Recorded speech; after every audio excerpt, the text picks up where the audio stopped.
Selam dostlar, bu top 5 topşuruğu Menzile hem biz başlayız. Yaz bayramlarga oyuru şabay. Bugün men sizni 1 aprel külü günü tarihi bilen tanıştıracakmın. Ne için bugün naqmini külü günü deb atala? Tarix bizga ne aytır? Başlayız. Bayramning qoyan barlıqqa keluen әлі de belgisiz, lakin bek ko'p turli fikrlar bor. Shularning birisi bu bayramni burungi Rimda o'ylab topganlar deydi. Burungi Rimda fevral o'rtasida kulgi kuni bo'lgan. Apeley shuluq Rimda 1 aprel kuni oldov kuni deb sanagan. İkinchilari bu bayram Hindistonda borliqqa kelgan deb sanaylar. Burungi Rimda ham Hindistonda 1 aprel ul kun hamtin tegizlashuvini bo'g'ishlangan bayram deb sanaylar.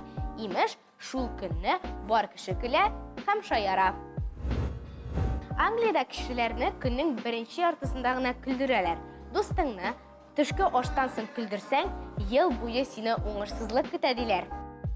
Avstriyada ham Germaniyada 1 aprel ul o'ng'ishsizlik kuni. Onda hatto ishlamaylar, abolar o'qimaylar.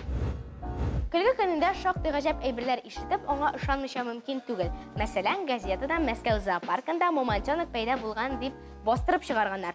Bu mazakka ko'p kishi ishongan.